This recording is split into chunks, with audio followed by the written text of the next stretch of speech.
Assalamualaikum warahmatullahi wabarakatuh. Yang terhormat Ibu Safira Hairani Dimarti SSIM Biomed sebagai dosen mata kuliah biokimia. Kami dari kelompok 3 akan memaparkan tentang lemak jenuh versus lemak tak jenuh. Manakah yang lebih baik? Sebelumnya, perkenalkanlah anggota kelompok 3. Baik, next. Kami akan memaparkan tentang materi kami. Silakan untuk Isna dimulai. Baik, di sini saya Isna dengan 3 nomor NIM belakang 035 akan menjelaskan mengenai pengertian lemak jenuh dan lemak tak jenuh.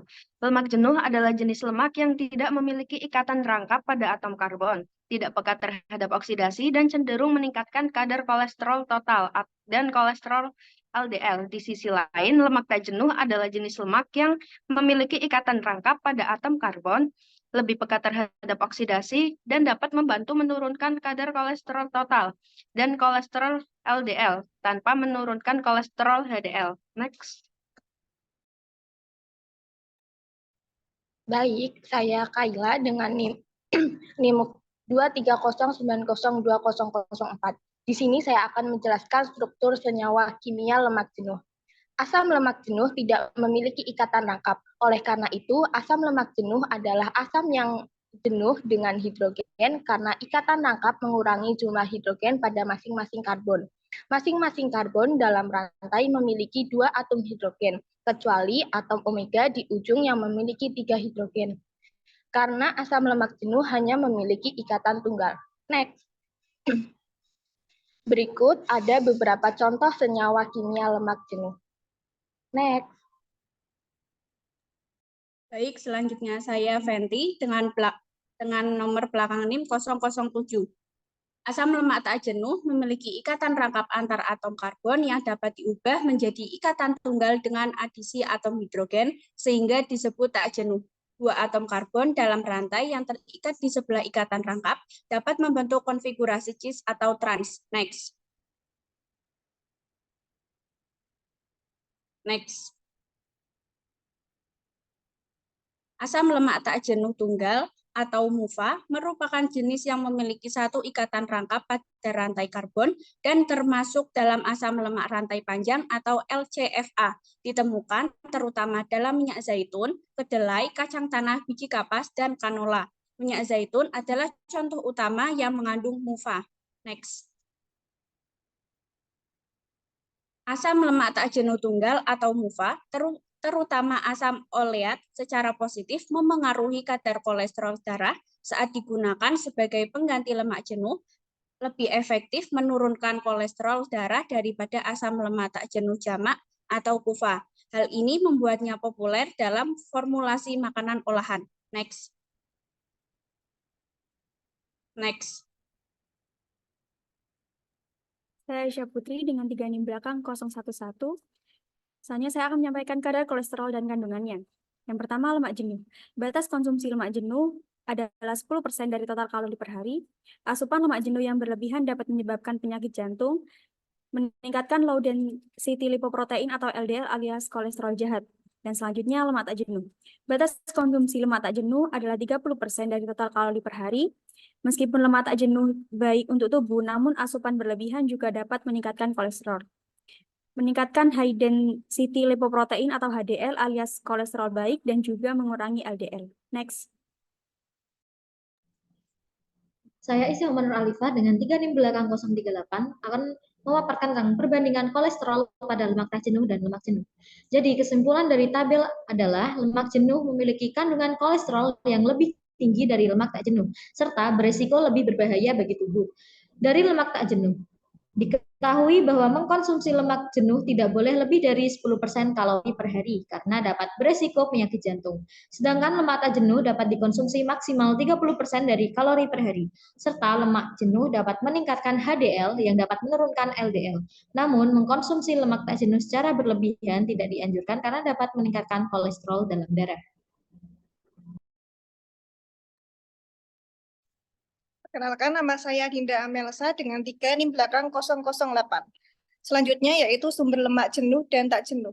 Lemak jenuh berasal dari sumber-sumber hewani seperti daging merah, susu dengan lemak yang tinggi, keju, mentega, serta kentang.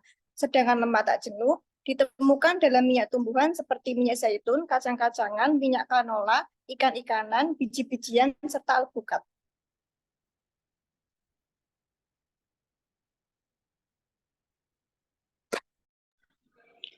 Saya Lutfiatri Rahmajayani dengan 3 belakang 003.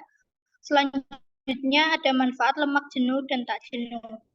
Manfaat lemak jenuh yang pertama sebagai sumber energi. Lemak jenuh berperan sebagai sumber energi yang penting bagi tubuh.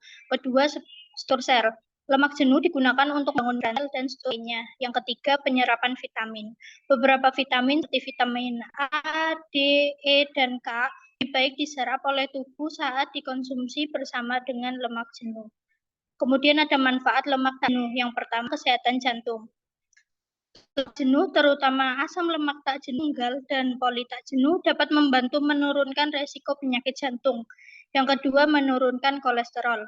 Asam lemak tak jenuh dapat membantu menurunkan kadar kolesterol LDL, kolesterol jahat dalam darah, yang sebagai antiinflamasi. Beberapa asam lemak tak jenuh memiliki sifat antiinflamasi yang dapat membantu mengurangi peradangan dalam tubuh.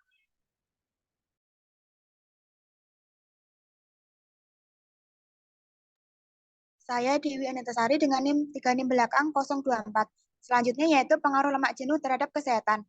Yang pertama, meningkatkan kadar kolesterol tinggi. Lemak jenuh dapat meningkatkan kadar kolesterol LDL dalam darah. Kolesterol LDL menempel pada dinding arteri, membentuk plak dan menyempitkan aliran darah. Yang kedua, meningkatkan risiko penyakit kardiovaskular. Konsumsi lemak jenuh berlebihan dikaitkan dengan peningkatan risiko penyakit jantung, koroner, stroke, dan gagal jantung. Penyempitan arteri juga dapat mengurangi aliran darah ke jantung dan otak serta meningkatkan risiko penyakit kardiovaskular. Yang ketiga, penyempitan pembuluh darah. Lemak jenuh meningkatkan risiko penyempitan pembuluh darah, penumpukan plak di arteri. Plak ini mengaras dan menyempitkan arteri, mengurangi aliran darah dan oksigen ke organ vital. Yang keempat, peningkatan berat badan. Lemak jenuh adalah sumber kalori yang tinggi. Konsumsi berlebihan dapat menyebabkan kelebihan kalori dan penambahan berat badan. Yang kelima, memperlambat sirkulasi pada otak.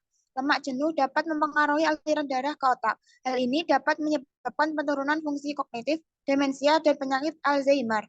Yang keenam, meningkatkan resiko penyakit diabetes. Konsumsi lemak jenuh berlebih dapat meningkatkan resistensi insulin yang dapat menyebabkan diabetes tipe 2. Next. Saya Rifani Cahyautami Setiawan dengan 3 NIM belakang 001 akan menjelaskan tentang pengaruh lemak tak jenuh terhadap kesehatan. Yang pertama yaitu menjaga berat badan. Lemak tak jenuh atau unsaturated fat membantu menjaga berat badan dengan cara menurunkan kadar kolesterol. Selanjutnya, mengurangi risiko penyakit kronis, seperti penyakit jantung dan stroke. Yang ketiga, yaitu meningkatkan kolesterol baik. Lemak tak jenuh berfungsi meningkatkan kolesterol baik atau HDL. Yang keempat, mengurangi kadar kolesterol jahat atau LDL. Yang kelima, meningkatkan fungsi otak. Lemak tak jenuh seperti asam lemak omega-3 dapat meningkatkan fungsi kognitif otak. Yang keenam, membantu tubuh dalam menyerap nutrisi penting. Lemak tak jenuh dapat membantu tubuh dalam menyerap nutrisi penting seperti vitamin A, D, E, dan K yang larut dalam lemak dan membutuhkan lemak jenuh untuk diserap ke dalam tubuh. Next. Baik, saya Rina Anjani dengan 3 NIM belakang 0014. Kesimpulannya, lemak jenuh dan lemak tak jenuh adalah dua jenis lemak yang memiliki peran penting dalam kesehatan tubuh. Lemak jenuh adalah jenis lemak yang tersusun rapat tanpa ikatan rangkap antara asam lemak. Biasanya berasal dari sumber hewani seperti daging dan produk susu. Lemak jenuh cenderung menjadi padat pada suhu kamar. Namun, asupan berlebih dapat meningkatkan kadar kolesterol jahat yang berisiko terhadap penyakit jantung dan diabetes tipe 2. Sedangkan lemak tak jenuh memiliki struktur kimia dengan satu atau lebih ikatan rangkap. Umumnya berasal dari sumber nabati dan biasanya berbentuk cair pada suhu kamar. Terbagi menjadi dua jenis utama, tak jenuh tunggal dan tak jenuh ganda yang terdiri dari omega-3 dan omega-6. Jadi dapat ditarik kesimpulan, lemak tak jenuh lebih baik untuk dikonsumsi karena dapat mengurangi kadar kolesterol yang tinggi. Sebaliknya, lemak jenuh dapat meningkatkan kadar kolesterol seseorang. Baik, sekian pemaparan dari kelompok kami. Kami mohon maaf apabila ada kesalahan dalam tutur kata maupun tingkah laku. Terima kasih atas perhatiannya. Wassalamualaikum warahmatullahi wabarakatuh.